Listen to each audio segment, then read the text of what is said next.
Yo, what's up, man? Second stop natin, Barnsdale. Sa likod ko yung church. Yun, mayroong Macas. Ito, church to, laki. Yan. Laki. Papunta nga pala tayo ng Lake Entrance.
Punta natin ng pump.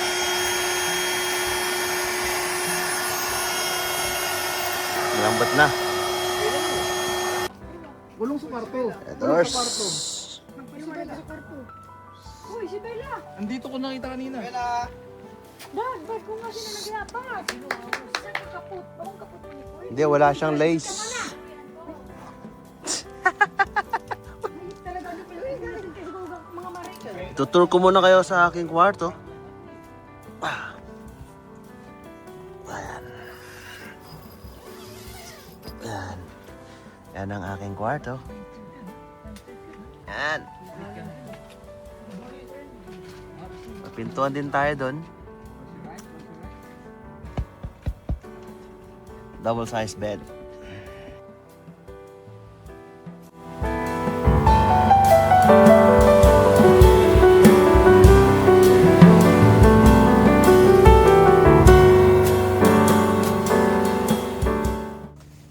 Ito yung ating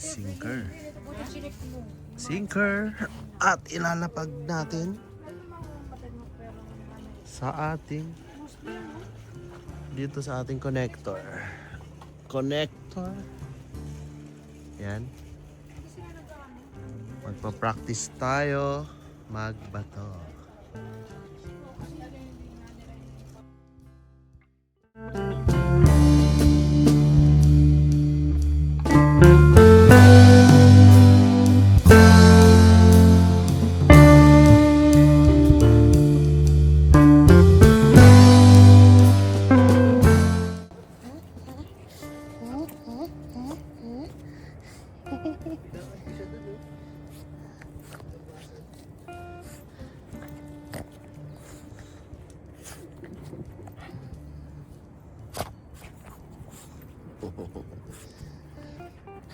Ano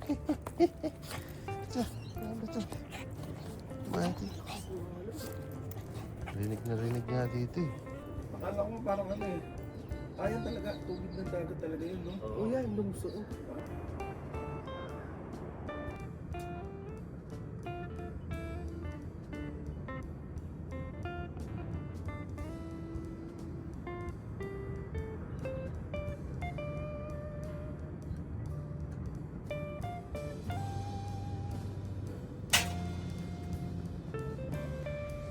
Yo, what's up, man?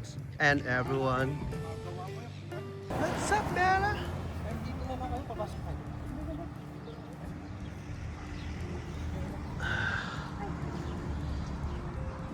Good morning, lake. Good morning, lake.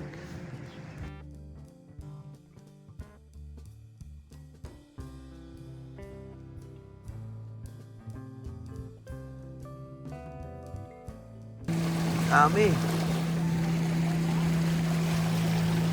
Tapos ang dami rin yung mga kabayan natin dito namimingwit. Look, may pelican doon, no? Kita nyo ba? Try nga natin i-zoom. First time ko makakita ng pelican dito. Ayun, no? Kapitan natin.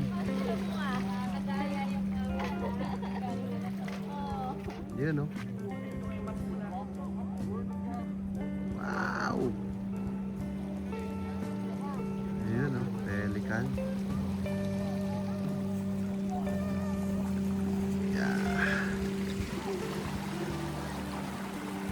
Ganda. Ito yung ano, fishing spot dito. So, dito maraming crabs sa area na yan. Alright guys, hawak ko na yung ating fishing rod. Pero magsa-surveillance muna tayo dito. So, dun kanina sa likod natin, may nakita tayong pelican. First time ko makakita ng pelican. So, yan yung lake entrance. Tapos banda dun,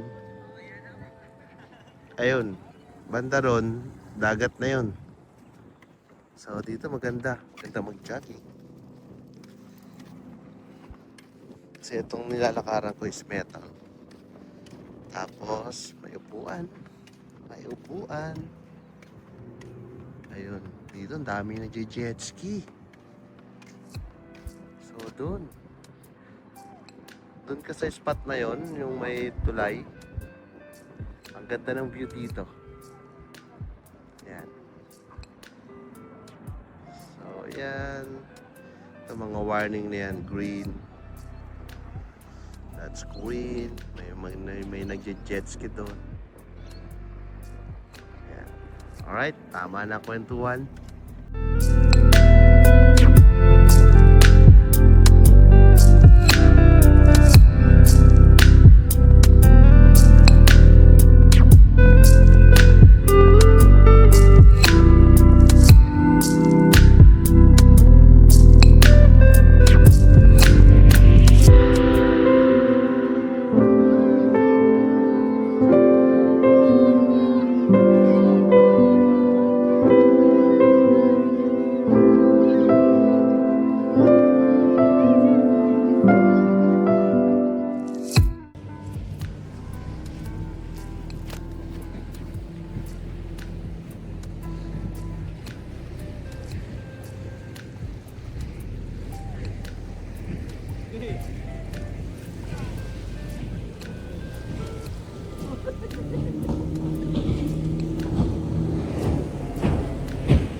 Pelican, laki.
what's up mga men? So, yun na nga. Bali, nandito tayo sa Echo Beach, Lake Entrance, Australia. So, day 2 na natin dito. Tapos, so, hindi successful yung fishing natin kaninang umaga kasi hindi naman masama dahil first time ko mag fishing dito sa Australia. First time ko bumili actually ng fishing rod. Hindi nga ako marunong magkabit ng tali, yung tansi. Tsaka yung pang-hook niya. Masakit pala yun pag tumusok dito. Konting tusok lang, talagang dudugo. Tapos, ayun, may natuklasan ako na sarili kong way ng pagtali doon sa hook para makahuli tayo ng isda. Pero, syempre, hindi pa ako, actually, ang pinaggagawa ko lang is paano mag-throw ng lure sa dagat. Yun lang yung first thing na ginawa ko. So, hindi ko naman expect na makakahuli ako ng isda. Kasi at least yung importante kasi yung magbabato ka ng yung ibabato mo yung pang lure. Kasi kung pag magkamali ka ng bato noon, malamang dan lang sa tabi mo yung babagsak. Or pag sumabit yun sa kung saan, makaka-aksidente ka. So kailangan practice ka lang paano magbato ng lure. So kailangan para mas malayo yung bato, dapat meron kang sinker. Pag meron kang sinker, sigurado yun, ang layo ng bato mo nun.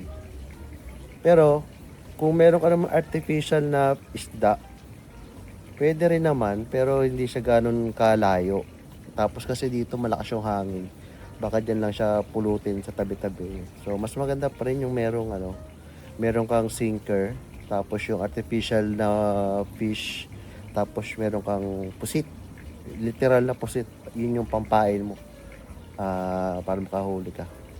So ngayon, 6 PM na dito. Babalik kami. Maya-maya, mga 7. Kasi medyo palubog na rin yung araw. So babalik kami dyan mamaya. Tapos ko lang din mag-swimming. Pwede na tayo magbalnaw. At babalik tayo doon. Iinom tayo ng Corona. Yeah. Day 2 na natin ngayon ha. Day 2, bale bukas. Monday, holiday naman. So, we'll see. Matutulog ulit tayo sa tent. Bumili ako ng bagong tent eh. Maganda pala yun. Meron kang airbed or air mattress na double size. At least yun, hindi masakit sa likod. Sarap ng tulog mo nun. Right? Good morning! Day 3 ng ating camping and fishing dito sa may Lake Entrance. Ito mga hinuhuli nila dyan, mga crabs. Yan. Tatapon lang sila dyan. Maaga kami ngayon, 7. Tapos, eto, makikita mo yung hamog.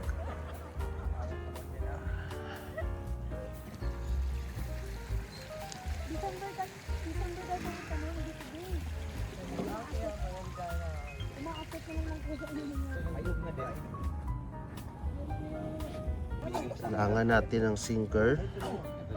Ito. Lagyan natin yan dito.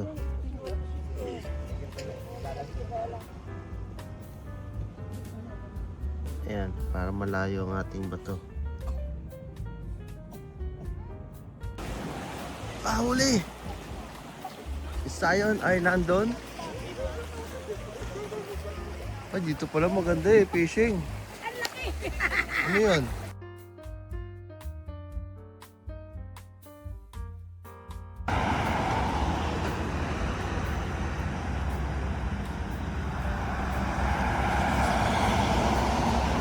Hey, what's up mga men? So, andito na tayo sa bahay. Nakauwi na tayo. Hindi ako nakahuli ng isda kasi yung target ko talaga ay thornfin. Joke lang. Pero pinag-aralan ko kasi, syempre first timer tayo umawak ng fishing rod. So, pinag-aralan ko muna paano tanggalin yung mga mechanics nung fishing rod. Tapos, paano mag-casting ng malayo. So, yun. So, trial and error pa din. Pero, yun talaga, ganun talaga buhay. So, kailangan lang practice. So, yun lang. Thank you for watching.